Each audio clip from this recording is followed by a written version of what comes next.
to the guy who has the best art. And I really think outside of his regular job, he's an art connoisseur. That's our very own Joseph Harrington. Joe. Well, thank you, Nikki, and I want to thank Congressman Davis for providing this platform and giving us an opportunity to share whatever knowledge we have with the community.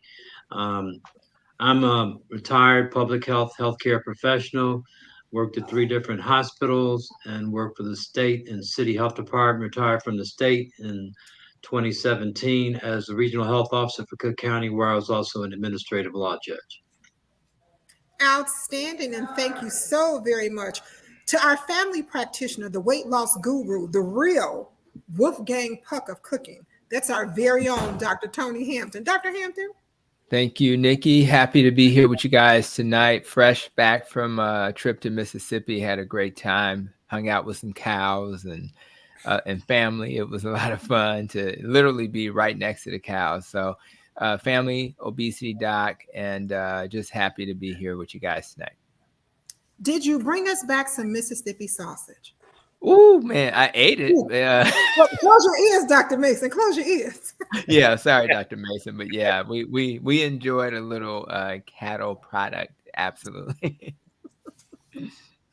Well, of course, we have a special guest on tonight, and our special guest is Isaiah Pittman IV, MD and PhD. He's a native Chicagoan, practicing endocrinology and biochemist, and the founder and CEO of HPW Center of Diabetes, one of the nation's largest diabetes centers with locations in multiple states and the Midwest and the South.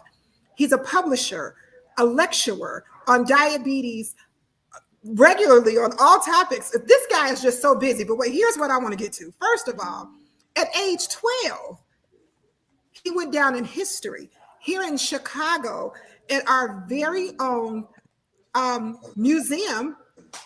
It's on the south side, I do believe that is. It's the Museum of Science and History. Science and History. Am I correct, Dr. Pittman? Yeah. Science and Industry, yeah. Science and Industry, yes. At age 12, he went down in history there. But most of all, he's a doctor by day and a musician by night. Why don't you explain that to us, Dr. Pittman? I don't know if I would say musician by night, but yeah, I can play a bit. Yeah, well, what are you I playing? left school for a while to do music, and then just decided I will go finish. So if some of my guys that I'm cool with are watching, shouts out to the homies in Color Me Bad, who are all the good, all good guys, and All For One, who are all good guys, so there's some good times, but it is medicine at this point. Science. Right. Well, I understand that you're going to be doing these mini concerts, singing and teaching about diabetes through music. Well, I don't know if you want to call it, sort of, it's more to awareness. And so I know we're going to bring this up, but a series of shows called Rock and Roll Over Diabetes. And, with live performances to raise awareness. Diabetes is the #1 healthcare expenditure for the United States, which the congressman was here to tell you about. We spend 25 cents on the dollar on diabetes and diabetes-related complications, with the most of that being secondary to complications. We pay a lot of attention to, the medicine. We pay a lot of attention to the cost of even physician's visit. But the reality of the matter is, the overwhelming cost is that we are treating versus preventing complications of diabetes. And all of them are preventable. So that's the whole purpose of, HPW Center for Diabetes. We're HPW Center for Diabetes, Metabolic Disorders, and Preventive Medicine. So that's actually the full name of the clinic. Outstanding, and thank you so very much. We are going to take a deeper dive over into that. I want to say hey to Algie Jaycox once again. She sent a special message, and I want to say thank you for saying happy birthday to myself and the congressman. Yes, it's our birthday weekend, but let me tell you about Virgos now. Isn't this right, Dr. Maya? So there's 3 Virgos up here on the panel, so that I know of. The day of our birth, we begin the party. The day before our birthday next year, we end the party so we can recoup and start for the next year. So Right. get ready. Get ready. So thank you so very much, Audrey J. Cox. I want to say hey to President Carrie Steele, who's here with us. She's saying good evening to everyone via text, and she's ready for the show. Yolanda Williams also says, we really appreciate you all for continuing to do this. This is knowledge for our mind, body, and soul. Thank you, Congressman Davis. Yolanda's putting some big thumbs up, and she's also saying happy birthday to the Congressman. Well, to the man who makes this possible for us each and every Monday, to the one who teaches us that true health is wealth, true wealth is health. Want to say hey to Congressman Davis, and Congressman, give us some updates. Well, thank you all so very much. I am delighted that today is Monday.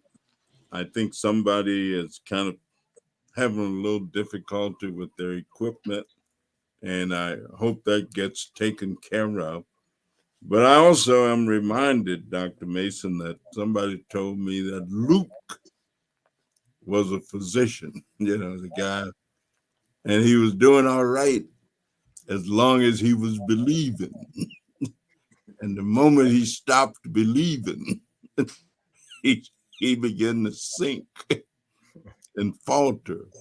So I guess what we're really saying and what we learned from that is that as long as we believe in the treatment we are receiving and have some faith in the practitioner that is looking after us, that we stand a much better chance of continuing to survive.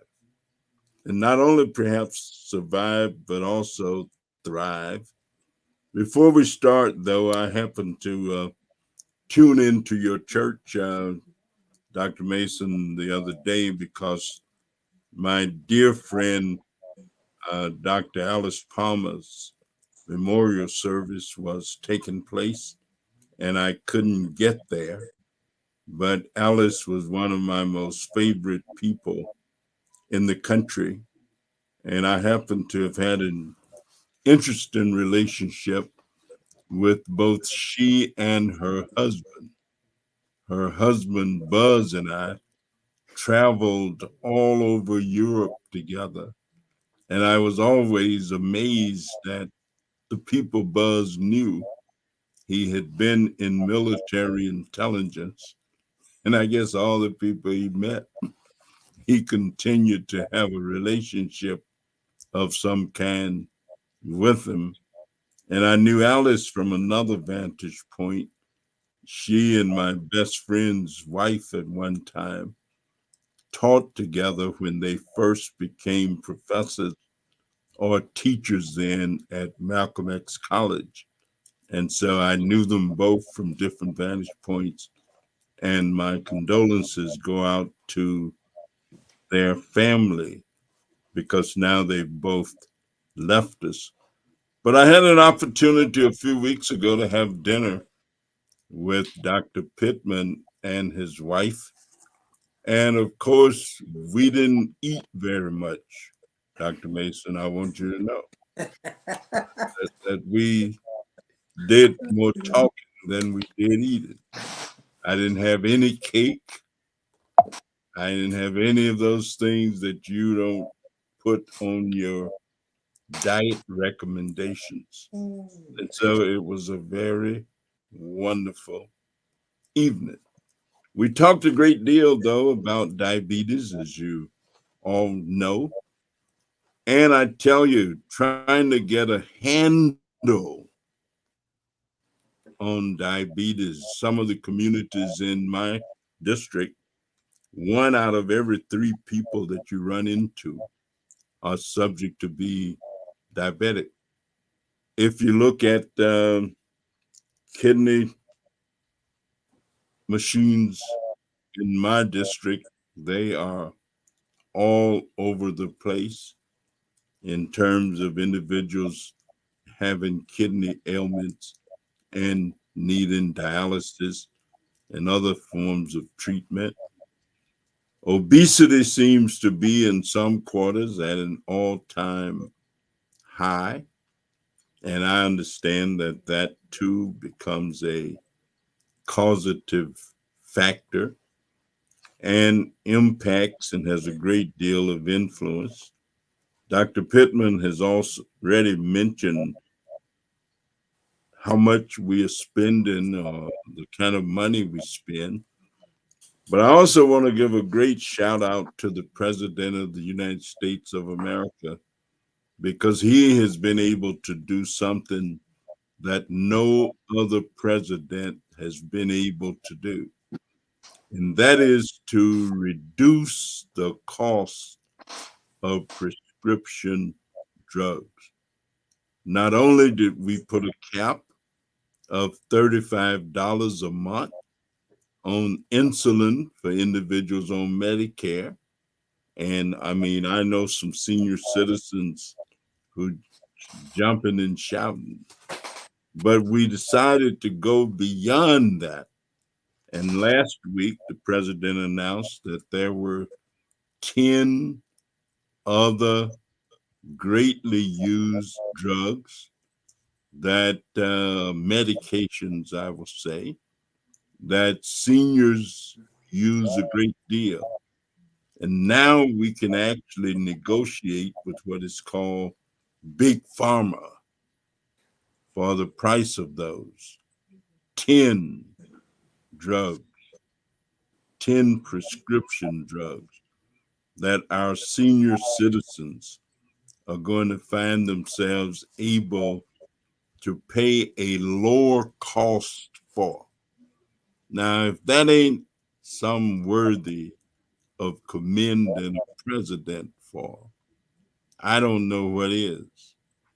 And yet there are still people who figure that he and the maestro are both about even in terms of who should be president of the United States. I find that hard to imagine. But what you hear and what you see and all of that, that's what people said. So at any rate, we'll go ahead and dig into our conversation. I want to thank you, Dr. Pittman, for joining us. And of course, I want to thank all of our regulars for being regular and being with us on a Monday evening. So you can take it away, Nikki.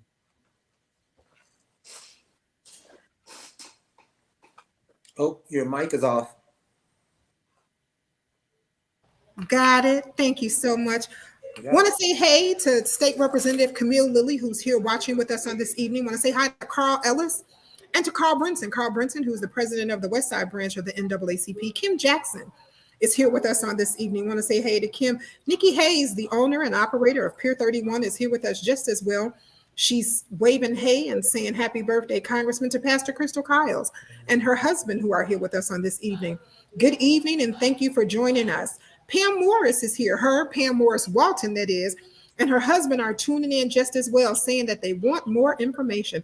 Thank you so much to Charmaine Ricketts, the owner of Uncle Remus, who is here hanging out with us on today. She want to know how that sauce can affect diabetes. So I want to say hey to Charmaine, who is here with us just as well. The Chicago Police Department is working. However, they are watching. And they want to say hey to everybody. So we want you guys to know that they're here. Sonny Parker, NBA retired player Sonny Parker is here. He's watching with us just as well. And Sonny says, hello, Congressman. Happy birthday, Nikki and Congressman. Thank you so very much. Want to say hey to Kim Gotten of Superior Ambulance, to Keisha Forrest and KJ and Vernita over at DLV Printing, who are also watching. They say, Congressman, we stay late in the office on Mondays just so we can watch before we go home. So Thank you so very much. To Sharon Grant, who is here with us, and Renelle Perry, who is also here. Judge Patrice Barr-Reed is here. Paula Yates is here from Loretta Hospital. To Natasha Smith-Walker, who is here. Trina Johnson is here. Janicia Williams and her mom, Deborah, are here. Thank you guys so very much. Annie Ford is sending a great wave. You guys are pouring in, and thank you so much for doing so. Well, we have a ton of questions for Dr. Pittman. I'm going to start this question off with the question that we have here in our comments section from Greg Anderson, and then Dr. Green, Dr. 100, that is. I know you had a question. So Greg Anderson says, a question for Dr. Pittman.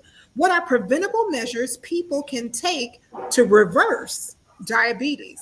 Well, can we attack that, Dr. Pittman? Sure. and first of all, it's sort of two parts there, right? Because preventive would mean that we're not trying to reverse diabetes. That would mean we're trying to avoid getting it in the first place.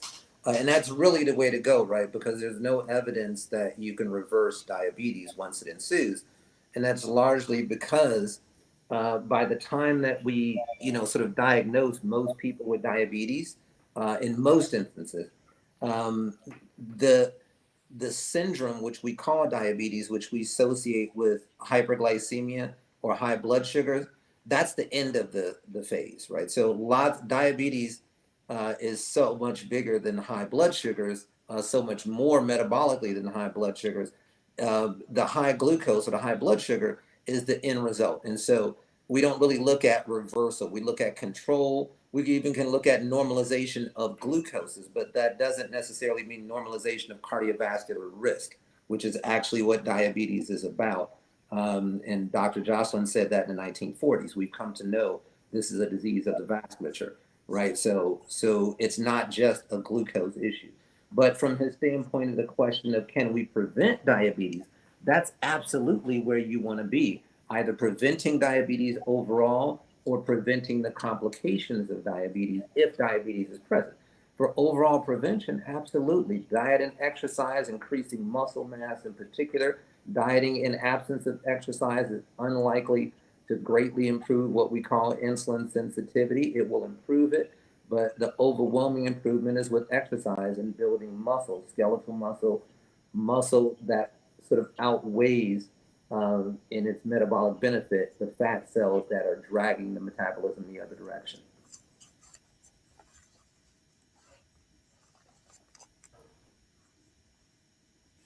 So thank you. Oh, there we go. Thank you so very much. My button got stuck. So thank you so very much. No. We were listening. It was great information. So thank you, Greg, for your question. I know Dr. Maya Green, Dr. 100, that is, had some questions. But right before you do that, Winona Redmond says, I'm excited about this, and thank you, Congressman Davis, and also happy birthday. Rosalind Farset is here, and she says, thank you, and good evening to everyone. To Dr. Binion, who is here with us. Happy Monday, Dr. Binion. Happy Monday. Vanessa Wesley is here with us. Carmen Rivera is here. Happy Monday to all of you. Lolita Travis is here with us just as well. Barbara Ivy says, my friend was on an insulin for a few months. She is now off and all diabetes meds. I know it can be reversed. Well, right before we get to that, go right ahead, Dr. Maya. Before we get to that, because I'm like, well, Dr. Pittman, can diabetes be, quote, reversed? So urban legend, yes. Science, no. Right? Because diabetes, I can remember when I was actually a third-year graduate student, or a third-year medical student, and I had started, my thesis advisor was a Nobel nominee. He discovered pro-insulin. So for all of you out there that heard of pro-insulin that are in medicine or use the C-peptide assay, Don Steiner, my thesis advisor, discovered it. And the first mutant was discovered by Tyler Pager, my other, sort of one of my other mentors' initial thesis advisor. And so, I can remember when I was a third-year medical student, and I went back into medical school after completing my doctorate, and I rounded on the floor, and I came back and I told Don, all the people in the hospital think that diabetes is just about high blood sugar. And he said, yes, that's the way the clinical guys look at it. That's what they're taught. And that's just the way it is. So, you'll remember those numbers, but remember those numbers as a scientist, we don't take that, we take that with a grain of salt, because those numbers have changed even in my lifetime, and they're going to change more than once in your lifetime. So say, for instance, when I first became interested in medicine overall, a fasting glucose of 180 was the diagnosis of diabetes. By the time I actually was in medical school, a fasting glucose greater than 140 was diabetes. Now a fasting glucose of 126 or more is diabetes. And I can assure all of you that are listening to this call that number is going to go down too, as the true definition of diabetes is not a definition that changes with time. It is a definition that I learned, that Don Steiner learned, that everyone in diabetes research actually learned, which is diabetes is a syndrome of disorders of which a common manifestation is abnormal glucose metabolism. It is not a given glucose number because that is all arbitrary to the defect and stage of, or I shouldn't say stage, but state of the diabetes, which is why that number has changed over time and will continue to change because the actual definition has nothing to do with a specific number. The actual definition has to do with the dysmetabolism of carbohydrates, or i.e.,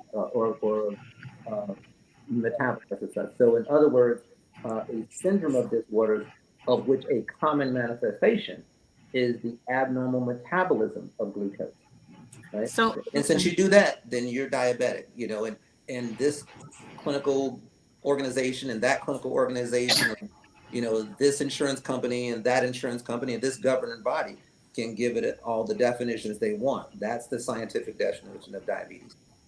so I have a question about that. And I might put my finger up because I'm loving that you're here.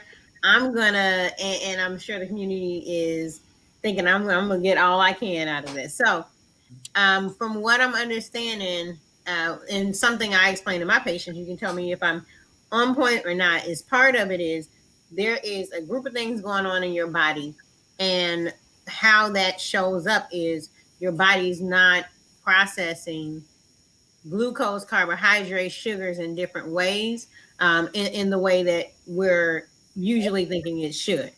So there's a usually imbalance in the way your body processes sugars when you take it in.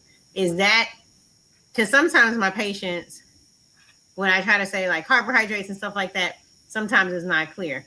I know that's just the tip, but also I did want to ask. So in that case, if I see a person who's insulin, they were on insulin, they were needing insulin, they made these changes, right? Dr. Mason, Dr. Hampton, they often tell us when you do make changes, there is a possibility that your body processes what you eat more efficiently and you're not overloaded with it. But that does not mean you don't have diabetes. It means what? I don't want to step, what does that mean? No more than not being short of breath doesn't mean you don't have heart failure, right? Okay. Or not wheezing doesn't mean you don't have asthma. You know what I mean? So what does it mean? What's happening? You still have asthma even when you stop wheezing, right? Right. So that doesn't eliminate the diagnosis of asthma, and you still have heart failure even when you're not volume overloaded or swollen and short of breath. You still have diabetes even once we control the glucose. So that's that's a given. But to get to your point about the actual glucoses, and that's the attractive part of diabetes. It was something that we could easily measure, not only in the early 1900s and even 1800s, but let's face it, the definition of diabetes or the word diabetes in general comes from an Egyptian word, diabetes, which the Greeks changed into diabetes, but it means running water. So even back then, which is why there's two diabetes to this day. The physicians on the phone will know there's two diabetes. There's diabetes insipidus, which is from head trauma, which we've known for thousands of years that causes running water. And then there's diabetes mellitus, the one that we're talking about now, that everybody's familiar with, that has to do with glucose in the urine, or as they would say 1,000 years ago, urine that tasted of honey, right? I.e. because you had to taste it. So you could taste the sugar, and that became what was popular about the disorder, because you could taste that, which back then you tasted it. Now we can actually measure it, but it was the glucose that became central, but not to say that the glucose is the only aspect of diabetes. Well before the blood sugars even go up, you start abnormally metabolizing what's called, we call them lipids, but for the folks out there watching, different parts of your cholesterol profile. So your triglycerides are going to go up, fats in your blood are going to go up years before your blood sugar actually goes up. You're going to have mild hypertension years before your blood sugars go up, because in an attempt to keep the blood sugars normal, the kidneys are going to reabsorb more salt, and that raises the blood pressure. And that is part of, again, that syndrome of disorders of which a common manifestation is abnormal glucose metabolism. But the abnormal glucose metabolism is not the entire syndrome. That's just a common manifestation. And there are many other things that increase. Inflammatory markers increase. There's change in what we call sympathetic tone, or the tone of for the for the blood vessels or vasculature, leading to mild hypertension. So all of that occurs before the blood sugars even elevate, which is why those of us who really do diabetes research look at a mild glucose elevation as a big deal, especially when we're talking from a cardiovascular risk reduction standpoint. Now, now people use this term called, metabolic syndrome, pre-diabetes to designate that there's mild changes, but there is no doubt that both of those, whether you use the term metabolic syndrome or pre-diabetes, they are both associated with a significant increase in cardiovascular risk. And so if the name of the game is to actually save lives and prevent complications, then as I was taught, decades ago, you don't wait for the badness to happen. You jump in before then. But that's the science of diabetes, so that's when the science comes in. And, again, I know I'm going to sound a bit different because those of us in lab pretty much ignore those guidelines that are moving targets versus based on the scientific literature, so. Well, I do have a question. Now, y'all jump in anytime. Yeah, I Okay, just go want to ahead. jump in real quick because I think that distinction between the lab and the clinic is important. I mean, I was just in Vicksburg, Mississippi, and Mississippi, if not number one, is number two for the incidence of diabetes in the country. And I literally had to, I interviewed somebody for my podcast, Dr. Mariana Glant. She's actually in Israel, and I almost have to go to Israel to find clinicians who really focus on lifestyle versus the medicine-centric approach. So my belief is that I do believe that I think it's somatics. Like I have Dr. Eric Westman at Duke has been, with a low carb approach has put people in remission. Maybe remission is a better word in terms of their metabolic markers being normal. Rather it's a C-reactive protein or whatever we're measuring. Insulin, fasting insulin, they do really well when they fix their diet. Now, it is absolutely true that if they go back to the same diet that led to those that inflammation, metabolic syndrome, diabetes, etc., they're going to run into the same problem. But what I've seen in clinical practice is that if you get people on a diet does not lead to insulin spikes on a regular basis, their kidneys that are starting to fail get better. They get their A1C in the normal range. In fact, when they did a study at with the Type 1 Grit group, which is a Facebook group, they did a study of 316 Type 1 diabetics. When they reduced the carbs in their diet, their average A1C is now at 5.6. Clearly, if they go back to the carbs, that'll go up. But when you look at all the metabolic markers, their blood pressure, their weight, everything gets better. So I guess my question to you is that you think about Virta Health. They've done the research as well. So when my patients come to me, I do use the language of reverse or put into remission. And as long as they adopt a dietary pattern that does that, they can maintain it. So I guess I'm just trying to understand the semantics of your language, because I know in my conventional advocate health system, most doctors in that setting, and it's clinical, they kind of manage diabetes. In the world I live in, people get off of insulin, they get off of their metformins and everything else. And I'm just not understanding, like, why would the language of reversal not be applicable when you have so many examples of people who are able to put this into remission? So I'll answer that very easily. Diabetes has been stigmatized, and it's been stigmatized for a major reason. It's a very complicated disorder, right? All of us went to medical school and we all took physics. But no one here would claim to understand fully Einstein's theory of relativity or photoelectric effect, for which he got the Nobel Prize, right? Even though we all took physics, and we all took physics typically for more than 1 year. But Einstein got one Nobel Prize. For the people who are watching that know this or don't know, the molecule insulin alone has been attributed to 4 Nobel Prizes. 4 Nobel Prizes. Yet everyone figures that they understand not just diabetes, but this molecule, just this one molecule, insulin. 4 Nobel Prizes attributed to insulin, right? So not just diabetes research. So with that being said, I understand that there's a lot of opinions about diabetes and things because it's complicated. But to put it just on a very basic level and very straightforward level, again, I will use asthma as an example. When someone is not wheezing and they are clear and they are not coughing, we don't remove asthma from the chart and say that you no longer have asthma.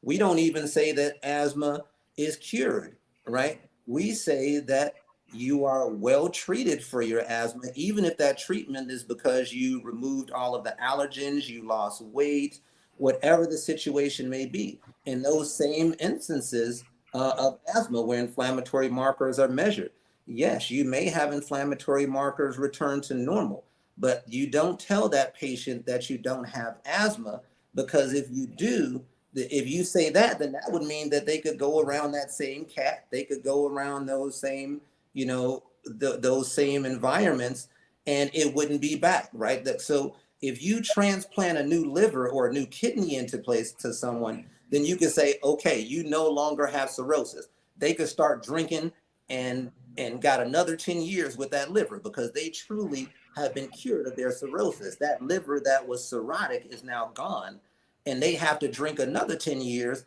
to mess up the new liver that is fine.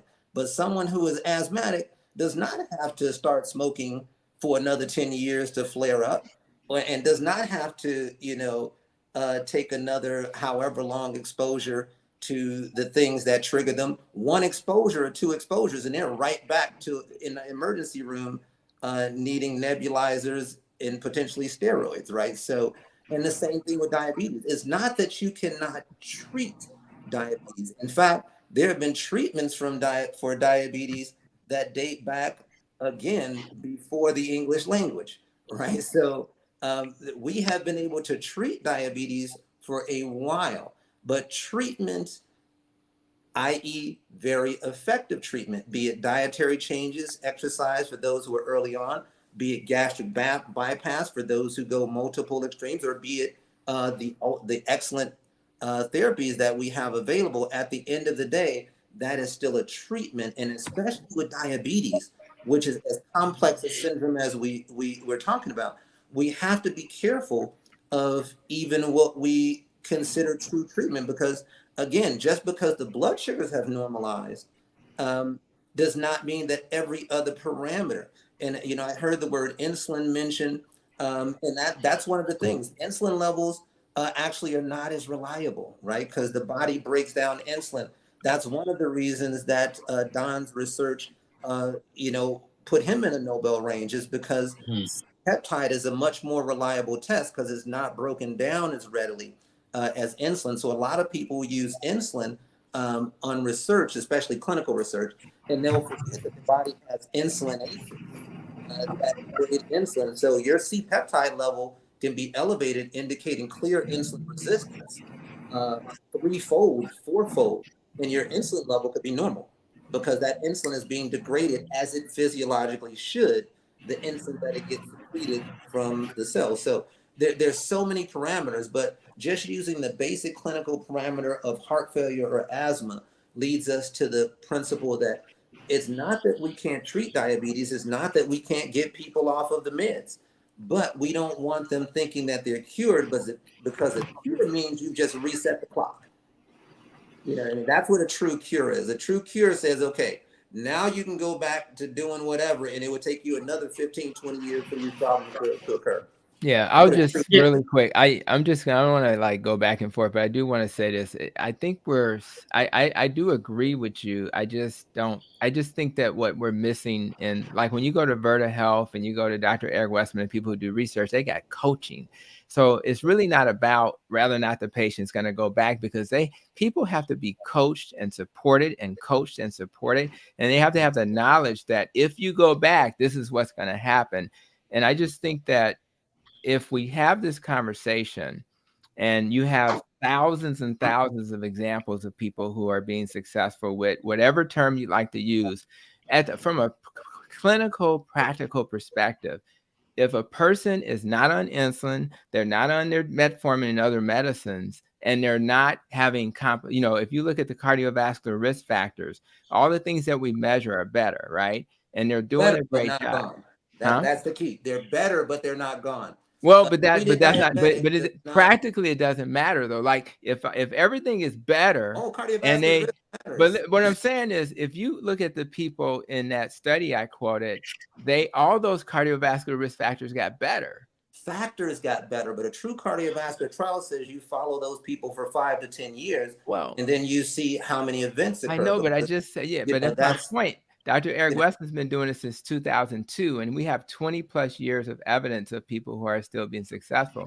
What I'm trying to say, and that's why I'm being passionate about this, I'm trying to provide hope. And I think that I want a message to people: if you do the right things, you will have an outcome that will lead to results that you desire. I agree that we still need to do more research, et cetera.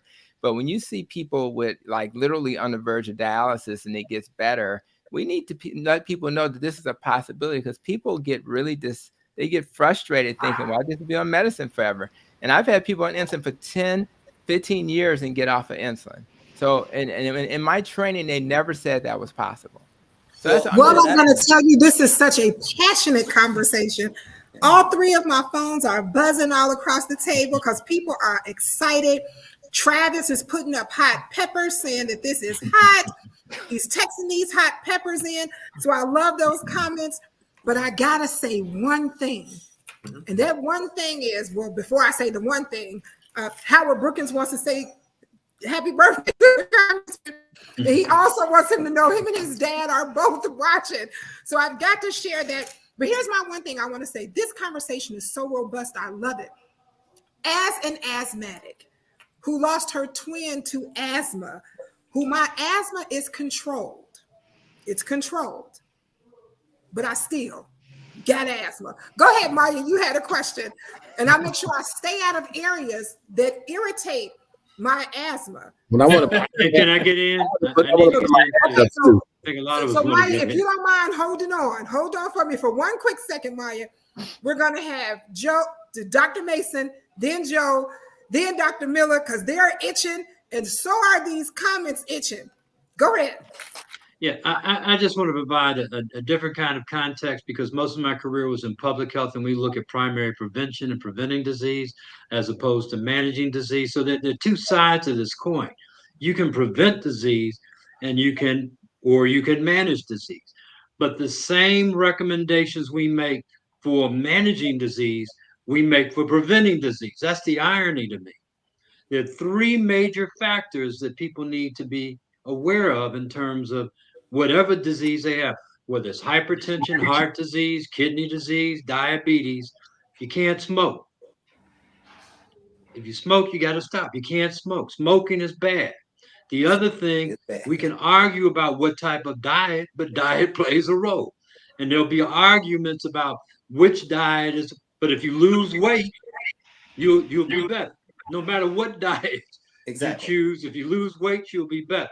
And the other thing is you need to get up and move. If you do those three things, you reduce the risk of getting disease in the first place. And if you have a disease, you can manage disease better if you do those three things. So I don't want that to get lost, because there is this other side. There is the potential for optimism, because whether you're not in a state of disease or you're in a state of disease, you have some control right now. If you stop smoking or you don't smoke, you never smoke, don't smoke, eat a healthy diet, and be physically active. Those three things will reduce your risk, and you're less likely to get a disease. But if you get a disease, you'll still need to do those three things. Yeah, I was just going to add a question about inflammation. And I wanted to ask the question of the role of inflammation in this process at the vascular level, particularly because the one thing that's common to all of this is that the blood goes everywhere, and it gets there because it has to travel through channels called blood vessels to get there. And the question that I have is it not true that we're still seeing and I think I heard you say that the damage, and I'm trying to say this in the layman's term, but the damage to the inside lining of the blood vessels, is it continuing to be damaged with those endothelial cells? Are they continuing to be damaged regardless of what we're doing? Or does that actually reverse itself and no longer be a problem? Okay, and that's a good question. And actually, we've got data to show that they can be separated, right? And that both the complexity and interesting part of diabetes is that every patient is different, right? That's the beauty of it and the fun of it for me, and in endo. But it's also the complexity of it because every patient is different. So you can't just say I'm gonna put them on 10 milligrams of that and they're okay, and I'm gonna put this. No. With diabetes, you can't do that. Every individual has a different metabolism, and that's critical in terms of understanding the disorder. Now, but how do we know that those can be separated? Well, there are multiple meds out right now, which, I'll just name a few of them using not brand name, but using pharmaceutical name.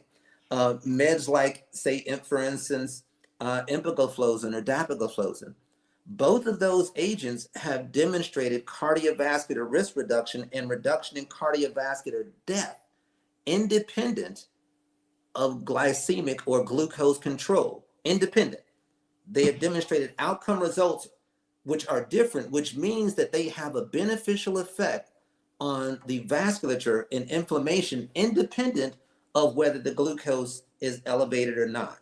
And that's critical. Now we have other meds that have demonstrated the same things and then different techniques. But just to say, first of all, to answer to your question, can those two be separated? They absolutely are. And we've absolutely data proven, demonstrated that that's the case. Now, whether that would be the case in this individual versus that individual, we basically have to go with the statistical weighing and say, we know statistically that you're going to do better here. But yes, just because your blood sugars are doing well, we absolutely know does not eliminate your cardiovascular risk, because these meds have demonstrated that people did better even that had normal glucoses when we changed these given parameters that are part of the syndrome known as diabetes, not just the hyperglycemic aspect. There used to be a syndrome when I first started studying, and I don't like that it changed, and I don't want to divert too much, just to say many of us in medicine will remember a syndrome called Syndrome X. And Syndrome X was considered type 2 diabetes, right? But they got rid of the Syndrome X, and for our younger physicians and healthcare practitioners, they started learning something called metabolic syndrome. Well, the problem with the name metabolic syndrome is it doesn't define that there are things there that we don't know. It makes you feel all empowering and all knowledgeable. Syndrome X let you know that there were unknown things that were contributing to the outcome and badness within this disorder, which the list has continued to grow, right? I mean, what metabolic syndrome looked like when they first came up with the name is not what it is today. And the reason that list is growing because it is actually still Syndrome X. There are even more things that we don't know that are part of that dysmetabolism that we eventually call diabetes. But all to say, you're right. There are things that are going on that are not just related to the glucoses, and we don't have all of those markers yet. But that gets me back to the same thing of why I said, the true definition of diabetes that I was originally given. Insurance companies don't use that definition because they would hate it, because then it would force them to do what even the CDC has acknowledged, right? The CDC acknowledges that there's close to 40 million diabetics in the country. Now, this is the CDC, not those of us who do research, right? So those are clinicians, right? They acknowledge that there's roughly or close to over 35 million diabetics in the United States, a country with only 330 million people, right? So more than 10% are diabetic. But then they go further into say there is an additional 98 million pre-diabetics. Now, what does pre-diabetes mean? Your blood sugars are high, but you can still feel your feet. Because when they use the term diabetes in clinical medicine, that means the blood sugars are already high. And unfortunately, because we use these terms, 1/3 of diabetics will already not be able to feel their feet when they're diagnosed. We know that already. That's a statistical reality. Roughly 15% to 20% will already have diabetic retinopathy, We already know that. That's a statistical reality. That's even part of where 6.5 came from as a diagnostic criteria from ophthalmology data that said that 13 to 15% of people will have background retinopathy at this stage. So they must be diabetic. So we'll just use 126 and 6.5 because they must be diabetic if they already have complications of diabetes. So for anybody wondering where the last set of criteria came from, it was from ophthalmology data of people who are already suffering from the complications of diabetes, right?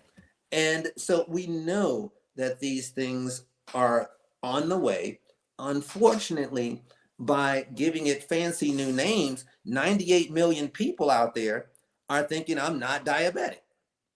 As they develop heart disease, as they develop kidney disease, as they develop, eye disease, as they develop neuropathy, right?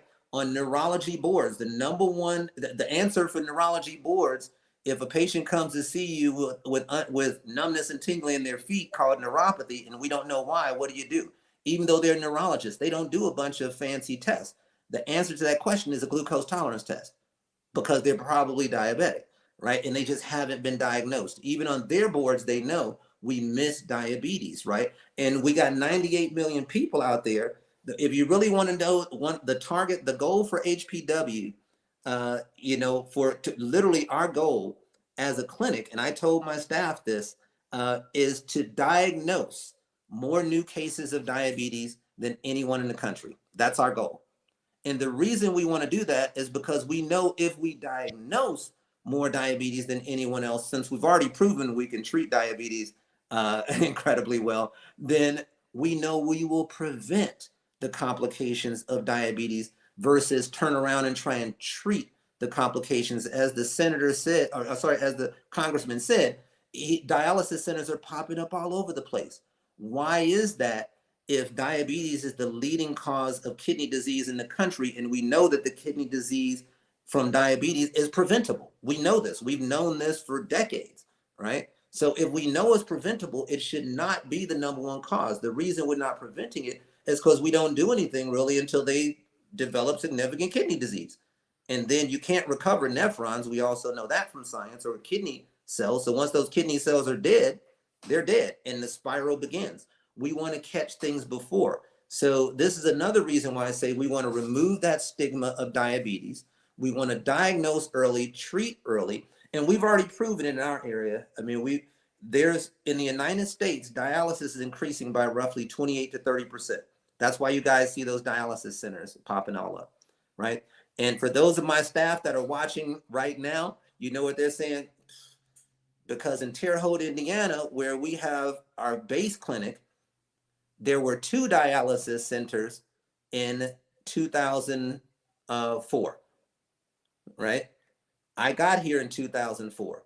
There is 1 dialysis center now, right? So hence, there is a 50% decrease in an area where diabetes was aggressively addressed, and there's a 30% increase for the nation. 50% decrease versus 30% increase. So I will leave the name of this kidney company, I will leave it unnamed because we have to leave brands out. But the fact of the matter is they're putting up dialysis centers in every neighborhood in the country, certain that they were going to expand, but not in Terre Haute, not where HPW is and has a stronghold, and we're coming to other cities. So I'll be bold and say we're coming to your town. So those dialysis centers better watch out because we'll shut you down. Woo! This is a great conversation. And Congressman, our healthcare task force steps in on time. There have been people asking so many questions, and our doctors have been answering them, typing right into the comment section. We've got an abundance of questions and comments, and people are asking us, can we do a part 2? So even before the middle of the show, they were asking, could we do a part 2? So we want to say thank you guys so much. And I know you guys hate to hear me say this. I know you hate it. And Yvette, I see all the things that you guys are saying. I know you hate to hear me say this, but it's our time. And I know you guys hate that. So we're going to go around really quickly. But before we do that, Congressman, I got some people in the back who want to say a few things to you. So I'm going to shift out the way. Happy birthday, Congressman Davis! Oh, well, thank you. Thank you. Thank you. So Thank as the you. congressman knows, we are here at the convention and they wanted to say happy birthday to the congressman. So they're saying happy birthday to you. What kind of convention is that? Well, is that the firefighter in the back who also embalms bodies? Back It's the Funeral Directors Convention, Congressman Davis. All right. Well, we have to have those too. Yes. And happy birthday again. We share the same birthday. All right. Thank you. Happy birthday. How you doing, Mr. Congressman? Doing wonderful. Thank you. Thank All you. right. So this is a young member of the healthcare task force who is also a funeral director. So he wanted to say happy birthday. Happy birthday. Thank you so much. All right. So you're a Virgo just like me. Yes. So everyone here on the convention floor thinks we're crazy because we left out of our conference to actually come and sit and make sure we got couch conversations done. So Dr. Hampton, you're until next Monday. What do you want to leave our viewers with until next Monday? All right. Sorry, I was unmuting myself. I just want to, I really appreciate the guests because only the smart people can be MDs and PhDs. I remember when I was it was very difficult to get into those programs. And so we appreciate your hard work and sacrifice. So my message to people who are watching, and I try to provide hope, and what I've seen is that whether you're a type 1 or a type 2 diabetic, you have an opportunity, right? So you can measure. I think everybody, you'd be surprised how many doctors don't measure, even though it's not, I do agree it's not as reliable as some of the other tests, but it's definitely very helpful because I have patients whose fasting insulin levels are like 60, 70, and then we get it down to under 10, and it makes a huge difference in terms of how they're doing. And I just want to emphasize that if you are not getting a C-peptide test, you should get one because you do have type 2s who convert to type 1s. You do have type 1s who actually become insulin resistant because they're eating like they should, and they actually act like they're type 2. It goes both directions. So, but my message is there is hope. Rather you're I have type 1 diabetics who have normal A1Cs, normal cardiovascular risk factors, normal, calcium score tests where they measure their plaques, and they stay that way for years. And then I have patients who are type 2s who on a regular basis normalize their blood sugar. So there is hope. You just have to be willing to do the lifestyle change. And when I say that, I'm saying that you may need a coach. You may need somebody that's going to walk with you. You may need a doctor who understands what metabolic health looks like. So you may want to look for a metabolic health doc who will measure all the appropriate tests that we've talked about. And I think that'll give you a chance to heal and recover. So that's my final word for this session. Outstanding. And thank you so very much, Joe Harrington. You're until next Monday. Well, I thought about this before the program started, and a word occurred to me: resilience. Resilience is the capacity to withstand or to recover quickly from difficulties, and we all have the ability to be resilient. And I found 6 tips from the Mayo Clinic to improve resilience. Get connected, make every day meaningful, learn from experience, remain hopeful, take care of yourself, be proactive. Outstanding. Be proactive. You are absolutely right. Dr. Terry Mason, you're until next Monday. Well, by next Monday, I'll be a year older. So I'm grateful for that. And one other thing I want to say, too, is that this is a complicated situation. The diabetes is a complicated situation. And what I'm grateful for tonight is that we had an opportunity to hear an expert to give us a little bit more about what makes it so complicated. But at the same time, we know that inflammation is a part of the diabetes situation. And we know that certain things we eat are more inflammatory than other things that we eat. And so this, to me, then opens the door for that conversation, which I hope to have at a subsequent time. And happy birthday again to Congressman and Nikki and all the rest of the Virgos in the room. Thank you, and happy upcoming birthday to you, Dr. Mason. Dr. Miller, you're until next Monday. Well, we've had a very enlightening conversation, and a couple of things I just wanted to sort of touch on. I mean, as we've sort of had a conversation between Dr. Hampton and Dr. Pittman, is it's important to feel encouraged when you can manage a disease if that's where you're at.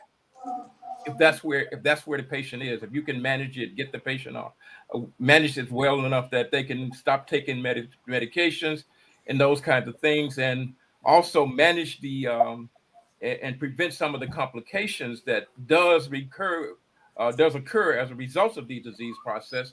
That is a desirable thing to happen. So, Dr. Hampton, be encouraged if you're preventing kidney disease, even though they may still have diabetes, but you're preventing kidney disease, you're preventing heart disease and stroke. That's a worthwhile achievement as well. I think it also points back. I mean, we've had a couple of shows where we talked about prevention, and you want to prevent organ damage, but we also need to figure out what we're going to do. As we're talking about certain types of diabetes are preventable, let us concentrate on that as well.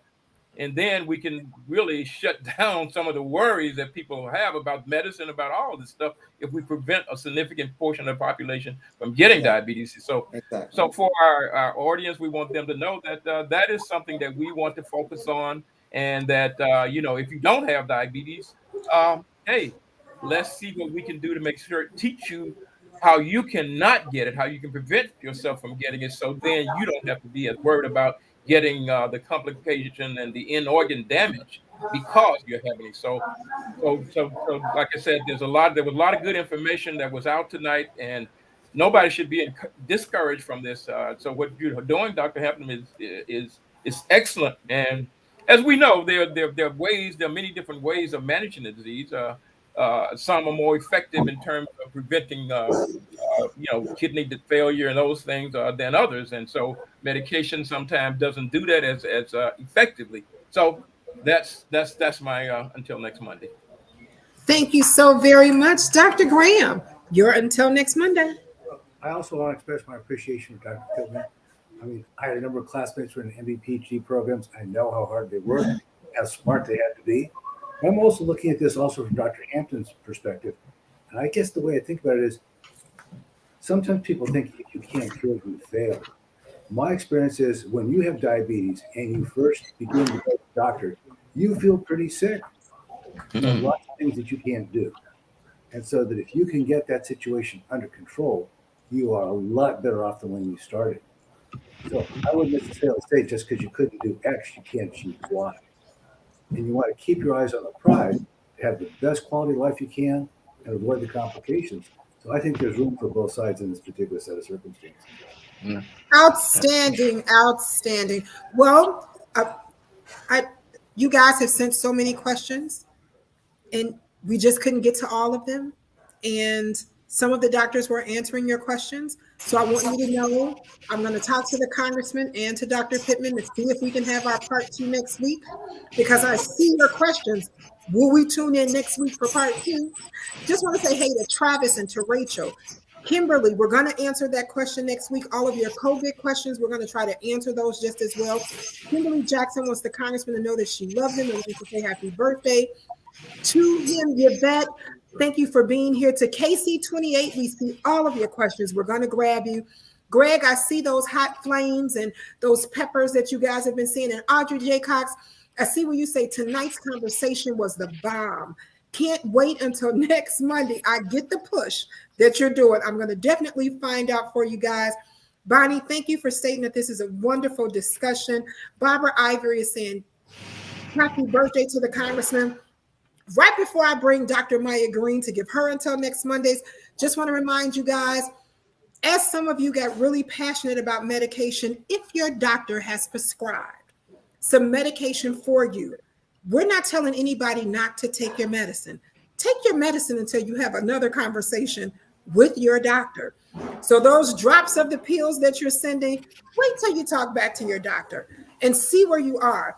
And maybe some things can happen, but we don't want you to do it. So we wanted just to make sure that we put that out here as a disclaimer, because this show is for health informational purposes only.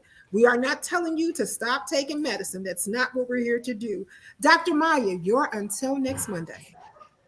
Nikki, I tried. I said I wasn't gonna say nothing, but the 100 is coming out of me. So I definitely want to just point out. I appreciate us talking about hope. I appreciate us encouraging everybody. I never heard any doctor on this panel say lose hope. I never heard any doctor on this panel say something was hopeless. I've heard, from everybody, prevention first, right? Part of prevention and maintenance is nutrition and activity. Nutrition and activity first. Secondary prevention, these are public health principles. Screening to know where you are. Screening with your doctor to know where you are. Now, notice in the second step, it includes the first step. Nutrition and activity was first. Next step, screening and nutrition and activity. Third step, management, which is first. No doctor on this panel said that the first level of management was not nutrition and activity. Everybody did, including Dr. Pittman. Now, I do want to say, now, if my body still cannot process it and I need help to control the damage to my endothelium, to my eyes, to my brain, to my kidneys, if I need the medication, then these are the best medication. Well, the studies are showing that these medications control either endothelial damage better, and so on and so on. Everybody said nutrition and activity.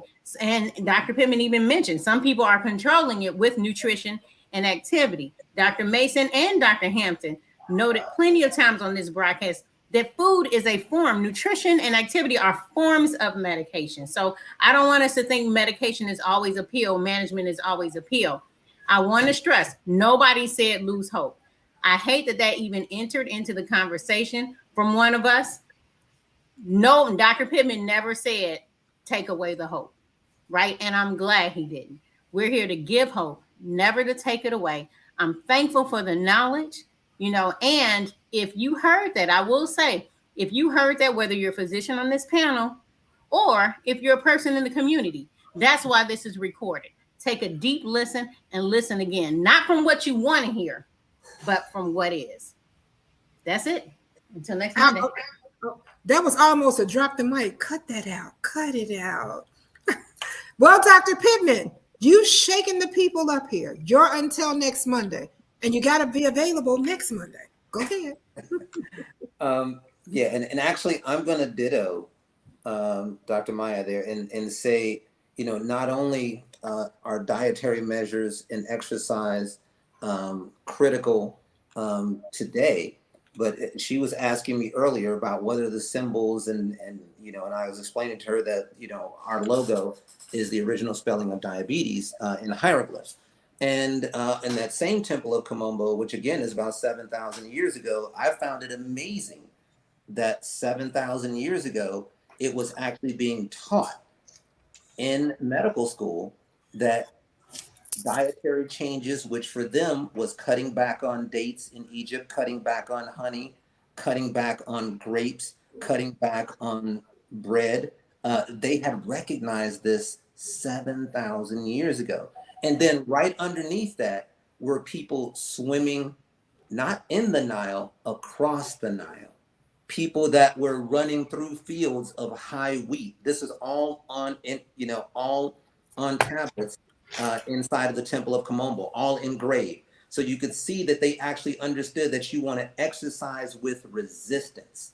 You don't just want to you don't want to just swim in the Nile. You actually want to swim, with the current actually going against you. You don't want to just go for a run. You want to run through tall fields of wheat and grass so that you get resistance. All of this vertically written as a tree. And then underneath that were the many herbs, because Egyptians read right to left and top to bottom. Underneath that were certain herbs. So I always found it, amazing that long ago, we still realize in the order of diet, exercise, and then physician / priest, whatever they would have been known as given the era, would be providing you with therapies all as treatments. But still, you're absolutely right in that we want to prevent diabetes in general.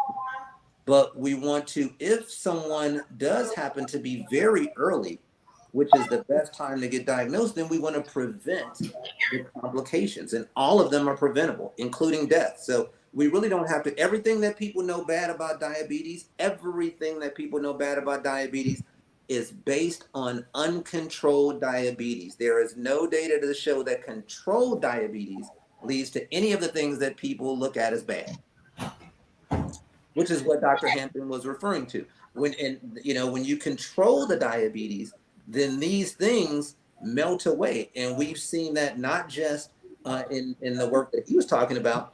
There's a large trial in Europe that showed 1.5 million people. You normalize the A1C, the blood pressure, and the cholesterol, the heart disease goes to the normal population, the kidney disease goes to the normal population. It all goes away. Hold on 1 second. I'm about to have you laughing. So outstanding. Well, Spencer Lee sent a message. He said that he did not get the opportunity to say happy birthday to the congressman, and he didn't want the women that was behind me to outdo him. So, Congressman, the leaks say happy birthday. And Mr. Callahan wants to make sure that we announce our upcoming town hall meeting that he has, that we will be hosting in his facility.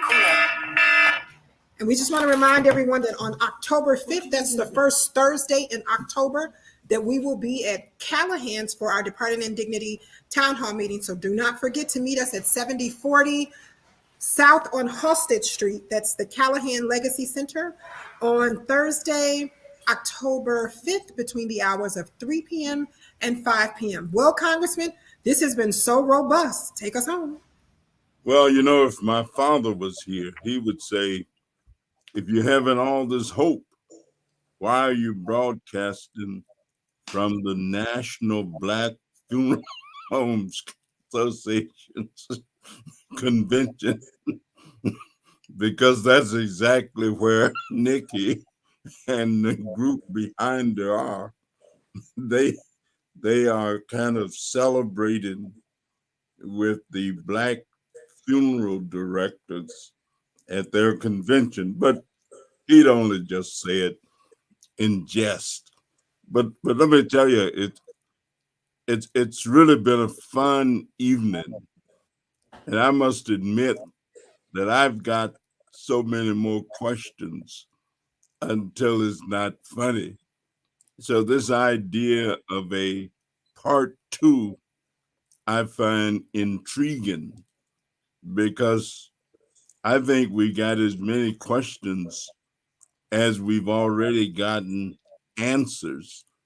And it is a very serious topic. It really is. I'm wondering, what do we do for whole communities when we know what the situation is? What is the factors that heredity, what role does heredity play in all of this, and how do we deal with that?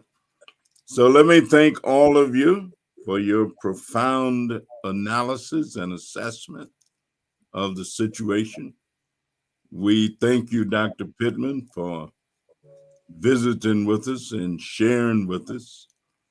And I'll just say, until next Monday, there are a lot of other questions to be answered. And so hold your questions to next week. Thanks to all of our panelists, and we'll see you then. And keep the faith, as Adam Clayton Powell would say. Keep the faith, baby. Keep the faith. We'll see you next week. Thank you. Thank you, guys. Bye-bye. All right.